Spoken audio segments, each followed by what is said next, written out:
Hello friends, Radhe Radhe. तो आप लोग कैसे हैं? उम्मीद है बहुत अच्छे होंगे। हम भी बहुत मस्त हैं। और बस ये है कि गर्मी बहुत तेज़ हो गई है। मतलब बारिश होती है लेकिन फिर भी उसके बावजूद भी बहुत भयंकर वाली उमस वाली गर्मी हो रही है।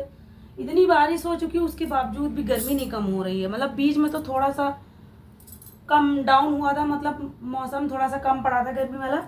और अब तो बहुत ज़्यादा मतलब इंदौरियों वाला मौसम हो गया है। तो खैर अब गर्मी तो पड़ेगी, सीजन है तो क्या कर सकते हैं। तो नहा धो के सारा काम करके, और आज बहुत सारे कपड़े हो गए थे क्योंकि गांव जाओ तो फिर साड़ियाँ वगैरह निकलती हैं और धुलने के लिए बहुत हो जाते हैं। और बच्चे स्कूल जाते हैं तो बारिश हो जाती है तो फिर गीले कपड़े करके लेके आते हैं। बहुत सारे कपड़े हो गए थे। और कल गाँव चले गए थे तो हमने क्या किया था, छत पर कपड़े डाल के गए थे। इनसे बोला था उतार लेना, जब बारिश आए तो नीचे कर लेना। ये भूल गए, वो भी सारे कपड़े मेरे गीले हो गए। बहुत ज़्यादा सब गीले कपड़े हैं, धुलने को भी हैं फाइनल, मतलब धुलने को भी थे। तो सारा काम करके सब पूरा फिट फाट करके ऊपर कपड़े डाला है। धूप नहीं निकली है, बादल है, लेकिन फिर भी हवा चल रही है। मतलब हवा क्या ऐसे नॉर्मल है। तो हाँ, सूख जाएंगे इतना। अगर बारिश नहीं होगी तो सूख जाएंगे, वरना नहीं सूखेंगे।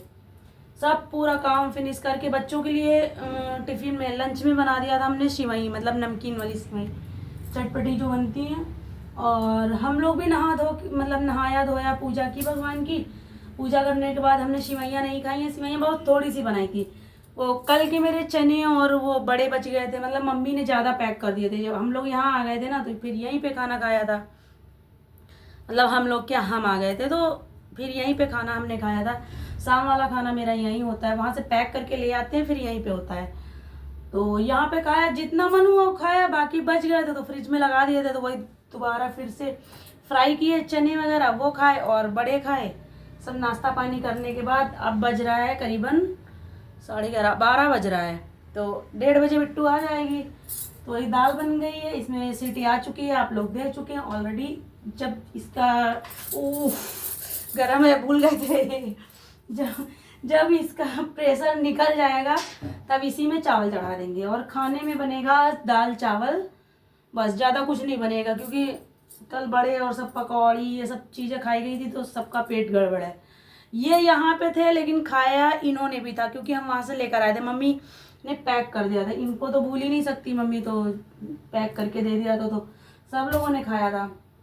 और बर्तन भी बहुत सारे हो गए थे क्योंकि बच्चे यहीं पर थे। बहुत सारे बर्तन हो गए थे सब उन्होंने, मतलब दोपहर में जब स्कूल से आए पता नहीं क्या बनाया क्या खाया भगवान जाने। सब छीछा लेदर पड़ी हुई थी, खूब सारे बर्तन हो गए थे, सब धुले सब पूरा। अब जाके थोड़ा सा रिलैक्स हुआ है। तो अब ये बर्तन लगा लेते हैं। और कल फिर जाना है गाँव क्योंकि हमने आपसे बोला था कि इस समय त्योहार वाला सीजन चल रहा है, फेस्टिवल पर फेस्टिवल है, थोक में फेस्टिवल मतलब जिनको बोल सकते हो। और अच्छी बात है, हम तो कहते हैं हर घर दिवाली और हर दिन दिवाली मने भगवान, है ना। तो कल भी बच्चों का त्यौहार है, कल है हर छठ। जो हमारे इधर के होंगे, मतलब हमारे यूपी के साइड में, मतलब जितने लोग होंगे वो जानते होंगे हर छठ। उसमें मतलब जो खड़े अनाज होते हैं वो भूंज के वो सब भरा जाता है ना कुल्हड़ों में। जो चाय वाले कुल्हड़ आते हैं वो चाय वाले नहीं बोले जाते, स्पेशल उन्हीं के कुड़ेला बोले जाते हैं। तो उनमें भरा जाता है हर छठ माता का जो चित्र बनता है, वो सब चीज़ें होंगी। तो कल हम आपको वो वाला ब्लॉग लाने की कोशिश करेंगे। हम देखो गांव जाते हैं तो गांव में कोशिश करते हैं ज़्यादा से ज़्यादा दिखाया जाए, लेकिन फिर मेरा मेन मुद्दा ये नहीं होता कि सिर्फ हम ब्लॉगिंग ही करें। हम बस अपने इंजॉय के लिए ब्लॉगिंग करते हैं, मतलब हम अपने पर्सनल लाइफ को कैद करना चाहते हैं, है ना। इसलिए हम ब्लॉगिंग करते हैं, ना कि जैसे कल शिवानी आई थी तो हम परमानेंट कैमरा शूट करते रहे, ऐसा नहीं है। हमको उनके साथ खुशी के पल बिताने, कुछ हमारी बातें कुछ उनकी बातें होती हैं, मतलब कुछ पर्सनल मोमेंट होते हैं, है ना, जो हम सबके सामने नहीं लाना चाहते हैं। तो इसलिए जो हमको लगता है जितना कि हाँ इतना शूट करना चाहिए।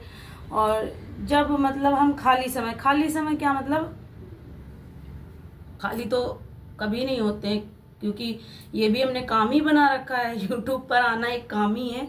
लेकिन मतलब ऐसे जो घर के कामों से, मतलब हाँ फर्जी की चीज़ें ना दिखाते हुए काम की चीज़ें, मतलब जो लगता है कि हाँ इसको दिखाना चाहिए, बस उतना ही दिखाते हैं।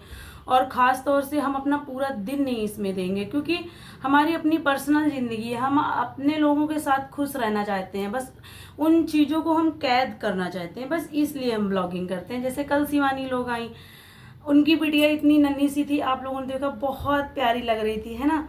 तो अब जब बड़ी होएगी तो फिर देखेंगे, मतलब अब ये तो रिलेशन में है तो और देखने को मिलता है, रिलेशन में हर समय देखने को मिलता है। सबसे बड़ी बात, हमारा डेली का ब्लॉग जा रहा है तो हमारी अपनी पिक्चर्स डेली बन रही है ना। तो हम आज के 6 साल पहले कैसे थे, साल भर पहले कैसे थे, या 2 महीने पहले कैसे थे, चेहरे पे कुछ डिफरेंट मतलब आते हैं ना, हर चीज़ मतलब चेंज होती है। तो उस चेंज मोमेंट को हम कैद करना चाहते हैं, बस इसलिए हम ब्लॉगिंग करते हैं। ना कि मेरा मेन मुद्दा ही है कि नहीं हम ब्लॉगिंग करके रह जाएंगे परमानेंट, कोई बैठा है, कोई कुछ पर्सनल बातें, मतलब ऐसा नहीं है ये चीज़ है। और आप लोगों को भी अच्छा अच्छा मतलब दिखाएं, आप लोग जिससे इंजॉय हो, ना कि बोर हो, ये चीज़ है। तो फिलहाल ज़्यादा बातें ना करते हुए हम अपने बर्तन सारे लगा लेते हैं, उसके बाद आपसे मिलते हैं।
और दाल चावल के साथ इनसे पूछ के आए हैं तो बोले हैं कि भिंडी वाली सब्जी बना लेना, भिंडी की भुजिया मतलब। तो उसको भी काट लेते हैं। सबसे पहले तो चावल बीन लेंगे, चावल इसमें निकाल लेते हैं और बीन लेते हैं।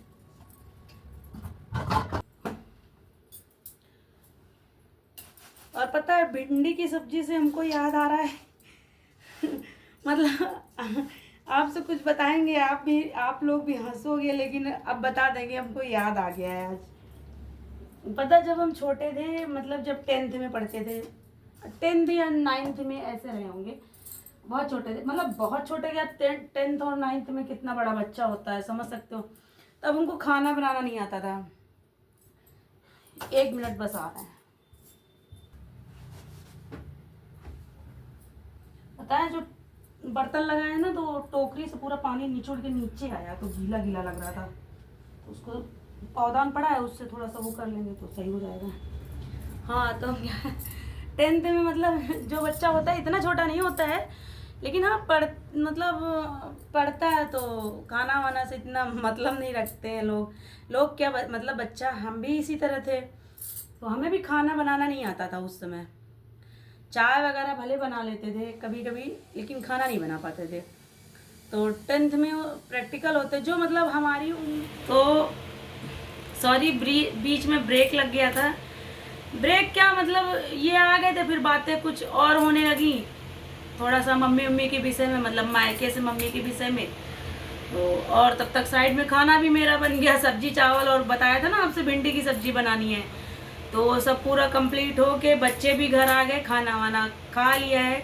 खाने के बाद बिट्टू तो सो गई है, और हमने सोचा हम आपसे कुछ बताना चाह रहे थे तो इसको कंप्लीट कर देते हैं।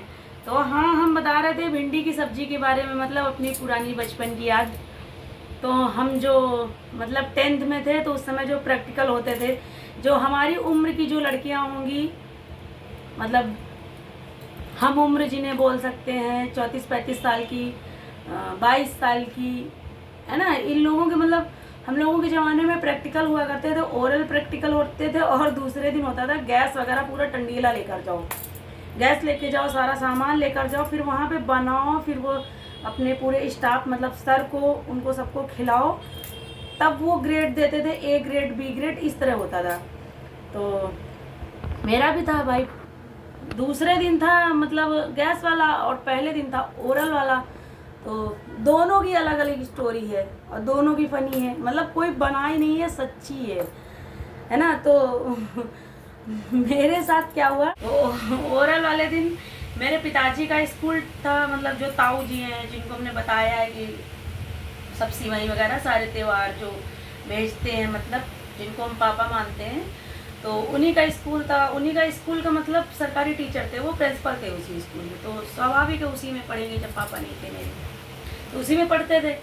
तो वहाँ पे होम साइंस के मतलब जो टीचर थे वो गौड़ जी थे, बहुत अच्छे टीचर थे, बहुत बढ़िया है, मतलब हमारे लिए बहुत अच्छे थे टीचर। तो वो प्रैक्टिकल ले रहे थे और तब के क्या होता था, क्लासरूम में प्रैक्टिकल नहीं लिए जाते थे। अगर धूप है तो गांव में क्या होता है कि बाहर फील्ड रहती है और फील्ड में पेड़ हुआ करते हैं, तो पेड़ के नीचे कुर्सी डाल लेते थे और हम लोग ज़मीन में बैठ जाते थे, तो वहाँ पर प्रैक्टिकल होते थे। मतलब एक एक बच्चे को उठा के पूछते थे, भाई सबसे पूछ रहे थे तो हमसे भी पूछेंगे। तो हमसे पूछा उन्होंने, गौड़ जी ने उठाया, बोले यहाँ आओ, तो हम गए तो पूछे करेले में कितनी मिर्चें पड़ती हैं। तो अच्छा, हमारे यहाँ कोई मिर्चा तीखा कोई खाता नहीं, और सामने पिताजी बैठे थे क्योंकि वो प्रिंसिपल थे, वो वहाँ पे पेपर पढ़ रहे थे, पता नहीं दूसरी क्लास कुछ ले रखी थी उन्होंने भी, यार नहीं है, लेकिन बैठे थे कुर्सी पे, कुर्सी डाल रखी थी उन्होंने भी, बैठे थे और ये इधर अपना प्रैक्टिकल ले रहे थे गौड़ जी। तो भाई हमसे उन्होंने पूछा, बोले करेले में कितनी मिर्ची डालती हो। अच्छा, हम नानी के यहाँ रहे थे, वहाँ तीखा खाया जाता, तो हमने भी बोल दिया 2 से 3 मिर्ची तो डाल ही दो। जैसे ही पिताजी ने सुना तो एकदम हमारे चेहरे तरफ एकदम मतलब झांकने लगे ऐसा करके। तो हम भी शौक, हम कहें पता नहीं हमने गलत क्या इसमें बोल दिया, भैया तीखा अब अच्छा लगता तो हमने बोल दिया उसी हिसाब से। खैर कोई बात नहीं। उन्होंने दूसरा क्वेश्चन फिर किया, बोले भिंडी में कितना पानी पड़ता है। अब भिंडी में, अच्छा पहले याद होगा यूट्यूब तो था नहीं पहले, ज़्यादातर लोग या तो भरवा भिंडी बनाते थे, नहीं तो सूखी भिंडी बनाते थे, लहसुन और मिर्ची डाल के, मतलब सूखी, जिसको मिर्ची खाना पसंद हो तो मिर्ची, नहीं तो हींग और जीरा से लहसुन डाल के भिंडी बनती थी, या तो फिर भरवा भिंडी बन जाती थी। हाँ, अब तो भैया यूट्यूब आ गया तो जो न बन जाए वो कम है ना, सभी को मालूम है। और हम उस समय खाना बनाना जानते नहीं, तो बिल्कुल भी नहीं आता था हमको, और इतना भी दिमाग नहीं काम किया है कि अभी तक जब हमने खाई नहीं है रसेदार भिंडी तो कैसे। लेकिन हाँ, ये पता था कि मम्मी आलू भी अगर सूखी कभी कभी बनाती थी तो उसमें हल्का सा पानी डाल देती थी, तो वो पकती थी। तो हम सोचे भाई तभी भिंडी भी पकेगी। उन्होंने पूछा, बोले भिंडी में 1 किलो भिंडी है तो कितना पानी पड़ना चाहिए। हमने भी अपना सर ऊपर किया, दिमाग लगाया, हमने भी बोल दिया 1 किलो, कम से कम 1 किलो भिंडी में 1 गिलास पानी पड़ना चाहिए। अब गौड़ जी तो कुछ नहीं बोले, जो होम साइंस का जो प्रैक्टिकल ले रहे थे, जो हमारे पिताजी बगल में बैठे थे प्रिंसिपल थे, वो कहते बिटिया जिस घर जाओगी उस घर में तार दी जाओगी। हमारे कुछ समझ में नहीं आया, हम कहा हम तो सही बोले, हमें कुछ पल्ले नहीं पड़ा। बोले जाओ बैठो जाके। अच्छा, हम बैठ गए जाके, कोई बात नहीं भाई, प्रैक्टिकल हुआ, पास हुए, सब कुछ हुआ। खैर मेरी शादी भी हो गई इंटर में। इंटर के बाद फिर ये नए फ़ोन भी आए। जब फ़ोन आए तो उसमें यूट्यूब आया तो नई रेसिपी आई। अब तो सभी को पता है रसेदार भिंडी क्या से क्या बन जाता है, कुछ पता ही नहीं है भाई। हमने भी देखा कि रसेदार भिंडी, अच्छा हम देखा, बनाया कि पहले फ्राई करो फिर मसाला डालो, अच्छे से ग्रेवी डाल के बनाओ। जब बनाया खाया तो अच्छी लगी भाई। कोई भी चीज़ जब नहीं पता होती तो अलग एक्सपीरियंस होता है, और जब मालूम होता है तो उसका अलग एक्सपीरियंस होता है। तो वो चीज़ हुई मेरे साथ भी। तो हमने जब बनाया खाया तो वो चीज़ हमको अच्छी लगी। अच्छा, यही चीज़ जब हम मायके गए तो हमने अपनी मम्मी से बताया, हमने कहा मम्मी रसेदार भिंडी हम बना लेते, बहुत अच्छी बनती हैं। तो मम्मी बोली हैं, हम कहा नहीं सही में हम बना लेते हैं। अब भैया मायका है, हम भी जिद पड़ गए, नहीं आज रसेदार भिंडी बनाएंगे, हम खिलाएंगे, तुम खाओ। मम्मी बोली ठीक, कर लो अपने मन का, इस तरह बोली ना, बोली कर लो अपने मन का। फिर क्या, फिर तो अपने मन का करना ही है। भैया बनाई रसेदार भिंडी। कोइंसिडेंट उसी दिन पिताजी आ गए, मतलब पिताजी उन्नाव में रहते हैं बाहर, और हम लोग गांव में रहते थे। अब भी मम्मी गांव में ही रहती हैं क्योंकि वहाँ खेत और सारी चीज़ें वहीं हैं, और मम्मी शुरू से वहीं रही हैं तो फिर वहीं रहती हैं। हम भी मायका मतलब वहीं जाते मिलने, पिताजी से उन्नाव भी जाते हैं लेकिन गाँव रहने जाते हैं। उसी दिन क्या हुआ, जिस दिन हमने रसेदार भिंडी बनाई उसी दिन पिताजी आ गए। जब आते हैं तो पहले नाश्ता वगैरह करते हैं, क्योंकि घर दोपहर जब हो जाती है तो मम्मी पूछती हैं कि भाई साहब कुछ खाओगे तो नहीं, क्योंकि जेठ लगते हैं मम्मी के ना। तो उन्होंने बोला भाई साहब कुछ खाओगे तो नहीं, तो पिताजी उस दिन शायद भूखे थे या जो भी उन्होंने सोचा हो, मतलब बोले हाँ का बनाओ सोनम की मम्मी, मतलब मेरा नाम सोनम है, तो उन्होंने बोला का बनाओ सोनम की मम्मी। तो मम्मी ने बता दिया हम नहीं बना हुआ है, बिटिया बनाए ने रसेदार भिंडी बनाए, लई आओ। भैया हम लेकर गए, हमारी तरफ देखा, हमसे बोले पिताजी खैर बचपन का बिटिया तुम्हारा सपना रहा पूरा कर लियो। हम कुछ बोले नहीं, हमको याद आ गया कि हाँ 10th में हमने बोला था 1 गिलास पानी के लिए, वही पिताजी को याद रहा है, वही चीज़ उन्होंने आज बोली है। तो हम बस पिताजी से इतना बोले, हम पिताजी आप खा लो, खाने में अच्छी लगेगी बस खाओ तो। खैर जब उन्होंने खाई तो सच में उनको अच्छी लगी। अब ये नहीं पता सच में अच्छी लगी या नहीं अच्छी लगी, लेकिन उन्होंने हाँ मतलब उनका जो बॉडी लैंग्वेज था और जो मतलब बोला उन्होंने, तो लग रहा था उनसे कि हाँ सच में अच्छी लगी, मतलब उस तरह उन्होंने तारीफ की, हाँ बेटा अच्छी बनी है, बहुत अच्छी बनी है। मेरा भी दिल खुश हो गया। तो बस ये मेरी ज़िंदगी की छोटी सी कहानी है जो बहुत अच्छी है और शायद हम कभी भूल ना पाएँ। बस यही बताना था जो किचन में अधूरा रह गया था, इसलिए यहाँ रूम में आके हमने सोचा आपको बताएंगे ज़रूर। तो बस यदि ये मेरा ब्लॉग अच्छा लगे और ये कहानी मेरी अच्छी लगे तो एक सब्सक्राइब जरूर कर देना, लाइक ज़रूर कर देना, कमेंट करना तो बिल्कुल नहीं भूलना, क्योंकि हर किसी की ज़िंदगी में ऐसे मोमेंट आते हैं, ऐसी मतलब कुछ यादगार पल हो जाते हैं जो हम लोग भूल नहीं पाते। तो अपने अपने मतलब एक्सपीरियंस भी शेयर करना कि किसके साथ क्या हुआ था क्या नहीं हुआ था, और हम भी फिर आगे मोटिवेट होंगे। अगर कुछ हमको और भी कुछ याद आ रहा तो शायद आपसे शेयर कर पाएँ। तो फिर मिलेंगे एक नए ब्लॉग में, तब तक के लिए बाय बाय, टाटा।